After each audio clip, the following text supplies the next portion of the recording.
Hello everyone. Welcome to week 4 of the course Overview of the Bible. Our attention this week will turn to the poetry and wisdom literature genres of the Old Testament. The wisdom literature is a sort of genre of literature that has been lost. It's an ancient form of a collection of wise sayings and different ways of communicating the wisdom of God to the people. The books that are involved in wisdom literature in the Old Testament are Job, Song of Solomon, Ecclesiastes, and the Proverbs. Interestingly enough, all of those are although the same genre of wisdom literature, they also have subgenres such as narrative history and prose, and also almost kind of like an allegory story. So wisdom literature comes in different forms, and it's an ancient art form of literature that has really been lost in our day. First, we'll look at wisdom literature, and then we'll look at the idea of poetry after that, which primarily concerns the Psalms of the Old Testament. First, in an introduction to wisdom literature, the books of Job, Proverbs, Ecclesiastes, and Song of Solomon. The book of Proverbs was a collection of sayings that more than likely was collected by Solomon or someone in his court. And as you read the book of Proverbs, you see that he addresses his own sons. So the collection of wisdom is intended to be given to his own sons for them to live in ways of wisdom. It gives principles for basic living, and it's aimed toward young men. Job and Ecclesiastes deal more with theological and philosophical problems. The definition of Old Testament wisdom is this: wisdom is basically the very practical art of being prudent, sensible, and skillfully insightful so that one may prosper and have good success in life. That's according to Hill and Walton. The importance of the fear of the Lord is found in Proverbs 2, 5, and 6. The wisdom literature is clustered around the Davidic kingdom. Wisdom finds its ultimate fulfillment in the person of Jesus Christ, according to 1 Corinthians 1:30 and Colossians chapter 2 and verse 3. Job, on the other hand, deals with the subject of suffering and the sovereignty of God, which is very much a theological and philosophical book that helps us understand some things from a different perspective. John MacArthur Study Bible offers this outline of the book of Job. First, in the first and second chapters, he deals with the dilemma. That is the case of Job losing his family and seeking answers from the Lord in why his life is going the way that it is. Chapters 3 through 37 are the heart of the book, which are the debates, the times when his three friends offer their wisdom, which turns out to be not godly wisdom, but manly wisdom. And then there's the deliverance in chapters 38 through 42. So as with many types of literature, especially some that are in narrative story form, there's first a dilemma, or there's a problem, there's an issue that rises, and then there's a plot that forms around that as to exactly how that dilemma plays out in life, which is called the debates. And then the rising action leads to a climax and finally to a conclusion, and the conclusion is the deliverance, or the revealing from the Lord God himself to Job exactly what has gone on in his life. Also involved in the book of Job is the retribution principle. If a person is righteous, he will prosper. If he is wicked, he will suffer. That's according to Hill and Walton. A principle is not always observable. Bad things do happen to good people, but perseverance is the key, according to Romans 8:31 and 39. Finally, the principle will stand in the final judgment when God rewards righteousness and punishes evil. The themes in Job include the character of God, which have his wisdom in chapter 38, his justice in chapter 42, and his sovereignty also in the first verses of chapter 42. Not only is God a God of wisdom and justice and sovereignty, but he is also a mediator. There's an angel came and in chapter 5 and verse 1. There was a need for an arbiter in chapter 9 and verse 33. Job's confidence is seen throughout the book, but especially in chapter 16, verses 18 through 22, and chapter 19, verses 25 through 27. But according to 1 Timothy 2:5, Jesus Christ himself is our mediator, so he is the mediator for us. The book does raise some questions for practical application. How can this book help us comfort someone who is hurting? What can we learn from Job's suffering and his response to his suffering? Does God operate by the retribution principle today? And, we would think about so many scriptures from the New Testament and the Old Testament that teach us that there are consequences to sin and that there are rewards to living righteous. Now, from that, we will turn to Proverbs, which is the way of wisdom. Most scholars believe that Solomon had something to do with the book of Proverbs, whether he actually wrote some of the wise sayings or it was merely a collection of those sayings. It was not uncommon for a king in that day to assemble wise sayings to have them at his fingertips to even grow as he would lead the nation. So here's a possible outline for the book of Proverbs. First, chapter 1, verses 1 through 7, you might consider to be the preamble. And then there's an extended discourse on wisdom found in chapters 1, verse 8, through chapters 9, verse 18.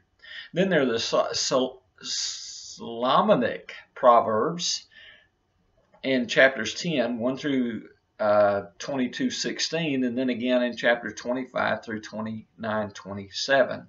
There are the sayings of the wise, Solomon, Proverbs 22:17 through 24:34, the sayings of Agur in chapter 30, the sayings of Lemuel in chapter 31, 1 through 9, and then a poem to a virtuous woman in Proverbs chapter 31, verses 10 through 31. There are some themes that are particularly important to the book of Proverbs, and the first of those is the fear of the Lord. The book of Proverbs is not just good moral teaching, it is integrally related to the fear of Yahweh, the one true God and Israel's covenant Lord. Another idea here is the knowledge of God in chapter 2, verse 5. There's the continual refrain of turning away from evil, seen as chapters 3, verse 7 and chapter 8, verse 13. There's the call to walk in righteousness with justice and discretion. You'll see that particularly in chapter 2, verses 1 through 15. Keep in mind, fear in this context is not slavish terror, but neither is it as benign as merely reverence or respect. It involves the proper assessment of who God is in his holiness and glory, and who we are as those who, apart from this mercy, would rightly be under his wrath and his curse. Other key themes include proverbs that are principles that are not absolute promises. There are things dealing with human speech, human sexuality, sloth and diligence, relationships, money. You can see Christ in the Proverbs. There's the wisdom in the king, 1 Kings chapter 4, verse 30 through 31, and also Proverbs 29, 4 and 14.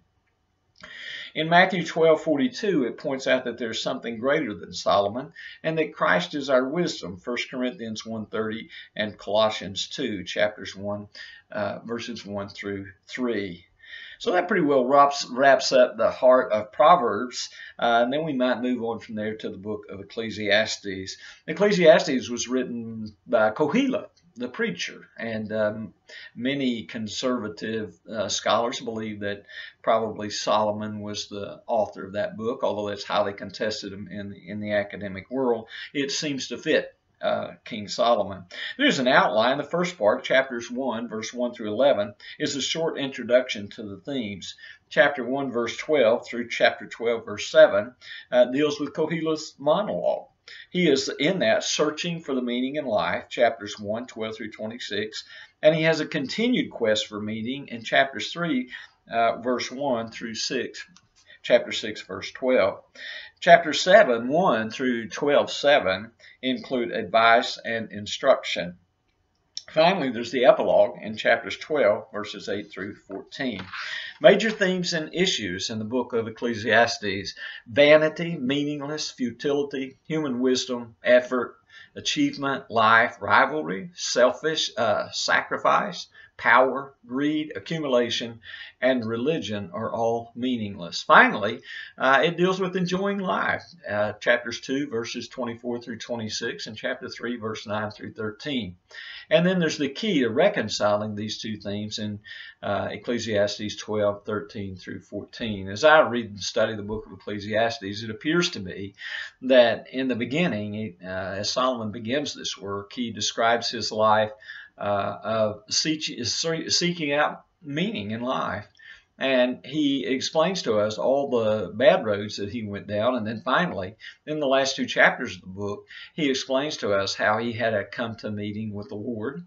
He explains to us how he now looks back on life with wisdom and realizes much of his seeking for satisfaction ended in mere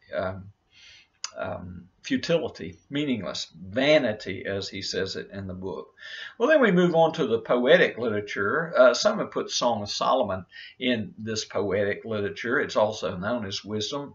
Even Psalms doesn't exclude itself from the wisdom literature, but Hebrew verse appears in other genres: wisdom, prophecy, and even narrative. There's Hebrew poetry and parallelism. The Hebrew verse most often split into 2 halves, with the second half either standing in continuity with or in contrast to the first half. It could be synonymous parallelism, or antithetical parallelism, or synthetic parallelism.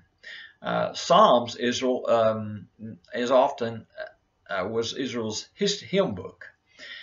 The author and date included David, Asaph, Moses, Solomon, others written at various dates but compiled after the exile. If we were to outline the book, we might look at book 1 as Psalms chapter 1 through 41, which are mostly lamenting psalms, but David's victory is certain. The first psalm serves as an introduction to the whole book and puts the entire book into context. Book 2 might be Psalms 42 through 72, which also are lament psalms, but Solomon rules in righteousness during that time. Chapters 73 through 89, the exile is mentioned, remembering the promise of God. Chapters 90 through 106 begin with Moses, no king, but God is still reigning. The 101st chapter of Psalms often serves as what we know as the center of the Bible. Psalms 107 through 150 are full of thanksgiving and the return from exile, known as Book 5, and the king priest is established. Some key theological themes from the book of Psalms are the law, the Davidic kingdom, David himself, 73 psalms attributed to David. His psalms are strategically placed at the beginning, chapters 3 through 9, chapters 11 through 32, 34 through 41, and at the end, chapters 138 through 145. David and his descendants are Israel's representatives. At the time the Psalter was compiled, there was no Davidic king on the throne. Therefore, the whole book would have been read messianically, looking forward to the coming Messiah. Other themes include creation, redemption, covenant land, temple, king, human suffering, persecution, the faithfulness of God, and the hope for salvation. There are different types of psalms. Many of them are hymns. You might think about chapters 24, 48, 68, 136, and 146. Some are the community of complaints, or they're lamenting psalms, particularly chapter 74, and the imprecatory psalms, as you might see in chapter 83. They're the individual complaints over prayer and distress in chapters 13, imprecation, chapter 5, penitence, chapter 51. There are also royal psalms that are kingly psalms in chapters 20, 45, 72, and 101. Then there are the Torah psalms in Psalms chapter 1 and Psalms 127. Others include thanksgiving, trust, blessing, taunts, and oracles. There are uses for the Psalms, different ways you might use them. You might use them in private prayer, as noted in Matthew 27:46. You might use them in corporate prayer, as Paul noted in Ephesians 5:19. They're useful to us in times of suffering and even in anger, and they're a reminder of Christ's certain victory, as seen in Psalms chapter 2. And then we come to the book of Song of Solomon.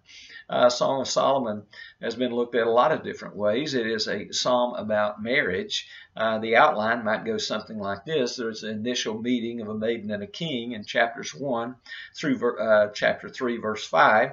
There's the expressions of affection to marriage in chapters 3, 6 through 5:1. Trouble following marriage, chapters 5:1 through 8:4. The marriage bond is deepened in chapter 8 by verses 5 through 14. The book Song of Solomon has been looked at as a good teaching on the marriage relationships. There are other themes and issues included in that book, different interpretations.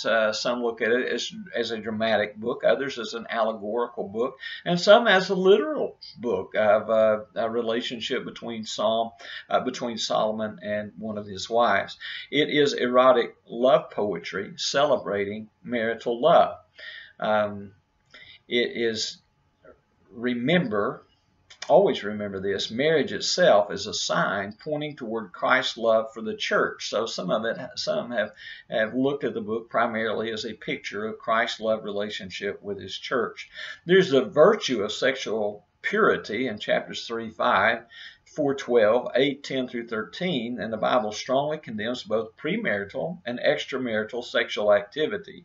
And then finally, there's the blessing of love and sex within marriage. So here you have it, the Old Testament genre, the ancient genre of the wisdom literature. I encourage you to dig deeply into it and be blessed with these great approaches to life that's included both philosophically, theologically, and practically through these books of wisdom. So I hope you enjoy this portion of the reading this week. I look forward to engaging you in the discussion boards, and may God continue to bless your efforts in the course.